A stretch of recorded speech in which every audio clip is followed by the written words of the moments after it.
कि हम सरकार को 10 दिन का अल्टीमेटम और देते हैं और जब तक हमारा मसला हल नहीं हो जाता, सरकार हमारी बातों को नहीं मान लेती, तब तक हम IMT में एक पत्ता भी नहीं हिलने देंगे। हरियाणा में विधानसभा चुनावों का शंखनाद हो चुका है।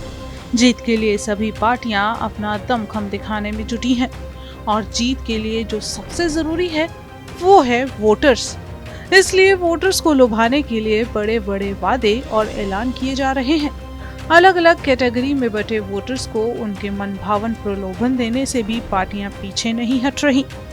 हरियाणा में किसान वर्ग पर हर पार्टी अपनी बाज जैसी पैनी नजर गड़ाए हुए है। किसान को लुभाना यानी एक बड़े वोटर वर्ग को अपने पलड़े में करना। लेकिन किसान भी इस चुनावी मंशाओं को अब भांप चुका है और अब किसानों ने सरकार को 10 दिन में मांग मानने का अल्टीमेटम दे दिया है और मांग ना मानने पर समर्थन ना देने की बात भी किसान कर रहा है। इसे सरेआम सरकार को किसानों की चेतावनी कहा जा सकता है। आज जो किसान इकट्ठा हुआ है वो इस बात को लेकर इकट्ठा हुआ है क्योंकि इस टाइम राजनीतिक दौर चल रहा है। तमाम पार्टियां जो है आप अपने उसमें लगी हुई हैं। तो किसानों ने ये मशवरा किया है और ये मीटिंग में फाइनल किया है कि हम सरकार को 10 दिन का अल्टीमेटम और देते हैं। यदि सरकार 10 दिन के अंदर हमारी इन 2 मांगों को मान लेती है और किसानों को संतुष्ट कर देती है तो किसान अपना राजनीतिक फैसला सरकार के मुवाफिक और सरकार के हित में जो है कि अपना लेगा। असल में किसानों ने 2 टूक कहा है कि सरकार ने उनकी मांगों पर अमल नहीं किया तो सरकार के हक में वोट नहीं किया जाएगा। इस विशेष वर्ग के किसान का कहना है कि अगर सरकार उनकी मांगों को नहीं मानती है, 10 दिन बाद किसान फिर से एकत्रित होंगे और महापंचायत करेंगे। दरअसल चंद दिन पहले ही किसानों ने भाजपा नेता पूर्व विधायक चौधरी जाकिर हुसैन की अगुवाई में प्रदेश के मुख्यमंत्री नायब सिंह सैनी से मुलाकात की थी और उनके सामने उचित मुआवजा सहित कई मांगों को रखा था। लेकिन आचार संहिता लगने की वजह से सरकार ने सिर्फ भरोसा दिलाया। विशेष वर्ग के इस किसानों ने अब साफ कर दिया है कि भरोसे से अब काम नहीं चलेगा। अगर सरकार ने उनकी मुआवजा सहित अन्य मांगों को नहीं माना तो कोई बड़ा राजनीतिक फैसला 9 गांवों के किसान ले सकते हैं। अगर सरकार हमारी बातों को मानती है तो हम स्वागत करते हैं, लेकिन अगर सरकार ने 10 दिनों में हमारी मांगों को नहीं माना तो हम आगे की रणनीति बनाएंगे और अपनी एक महापंचायत करेंगे, उसमें अपना राजनीतिक फैसला लेंगे। जी, जो हमारी 13 अगस्त को हमने एक बहुत बड़ी महापंचायत की जिसमें हमारे 9 गाँव के किसान और हमारे ओड पास के जो 8-9 गाँव और हमारे साथ जुड़े हुए हैं, उन सब किसानों ने IMT में जो भी रोड का, सीवरेज का, पानी लाइन का जितना भी काम चल रहा है वो टोटल बंद किया हुआ है 13 अगस्त से। और जब तक हमारा मसला हल नहीं हो जाता, सरकार हमारी बातों को नहीं मान लेती, तब तक हम IMT में एक पत्ता भी नहीं हिलने देंगे। आपको बताएं कि IMT रोजगार मेव के लिए 9 गांवों की तकरीबन 1600 एकड़ भूमि का अधिग्रहण कांग्रेस सरकार के समय में किया गया था।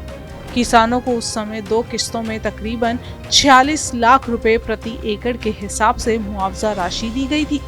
अधिग्रहण के समय किसानों से एक हल्फनामा लिया गया जिसमें उनके कानूनी अधिकार छीन लिए गए थे। इस बात से नाराज किसान पिछले कई महीनों से लगातार धीर धोखा गांव में अनिश्चितकाल धरना प्रदर्शन कर रहे हैं और मुआवजा बढ़ाने की मांग रखे हुए हैं। हमारा ये धरना 29 फरवरी से लगातार चल रहा, लगभग इसको 6 महीने हो गए और इसकी किसान इसमें लगातार संघर्ष कर रहे हैं।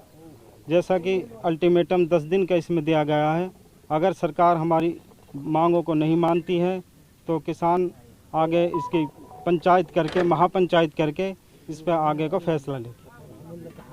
किस तरह के फैसले? राजनीतिक फैसले उसके हिसाब से लिए जाएंगे। जो सरकार का जैसा 10 दिन के बाद में कोई मैसेज आता है काम करने के बारे में और काम अगर नहीं हुआ तो काम हमारा बंद है, लगातार बंद रहेगा। उसके बाद में फैसला सरकार की नीति के अनुसार लिया जाएगा। किसानों ने साफ कह दिया है कि अब हरियाणा में चुनावी समय है। जो उनका साथ देगा, किसान उसी पार्टी को अपना सहयोग करेगा। सबसे खास बात ये है कि सरकार ने IMT रोजगामेव का नाम बदलकर IMT सोहना कर दिया है, जिसमें इन दिनों एशिया की सबसे बड़ी बैटरी फैक्ट्री का काम तेजी गति से चल रहा है। लेकिन किसान चाहता है कि IMT सोहना के विकसित होने से पहले उसकी मांगों को सरकार गंभीरता से अमल करे और उसकी मांगों में असली जामा पहनाए, वरना किसान IMT कामकाज तक भी रुकवा सकते हैं। ऐसा किसान सीधे तौर पर धमकी देते दिखाई दे रहे हैं। या सरकार चाहे कोई भी हो, बीजेपी हो या कांग्रेस हो, हमें उससे कुछ नहीं लेना देना, हमें अपने काम से लेना देना। उसी काम के लिए ये सारे नौगांव के जमींदार हैं, ये एकजुट हैं और एकजुट रहेंगे। काम हमारा ऑलरेडी आपको मालूम है 13 अगस्त से बंद है, और जब तक काम बंद रहेगा, जब तक हमारी मांगों को माना नहीं जाएगा, चाहे इसके लिए हमें किसी भी हद तक कुर्बानी देनी पड़े, हम अपने काम को जब तक नहीं होने देंगे, जब तक हमारा काम नहीं होगा, जब तक IMT का हम पत्ता भी नहीं हिलने देंगे। अब ये देखना होगा कि आगामी 10 दिन में सरकार के द्वारा किसानों के हक में कोई फैसला लिया जाता है या फिर किसान 10 दिन के बाद महापंचायत कर किस पार्टी को अपना समर्थन देते हैं, ये तो समय बता देगा। लेकिन फिलहाल सरकार को 10 दिन का अल्टीमेटम देकर किसानों ने मौजूदा सरकार की चिंताएं बढ़ा दी हैं। लेकिन किसानों की मांग मनवाने का ये तरीका किस हद तक सही है? आप इस बारे में क्या राय रखते हैं? हमें कमेंट करके जरूर बताएं।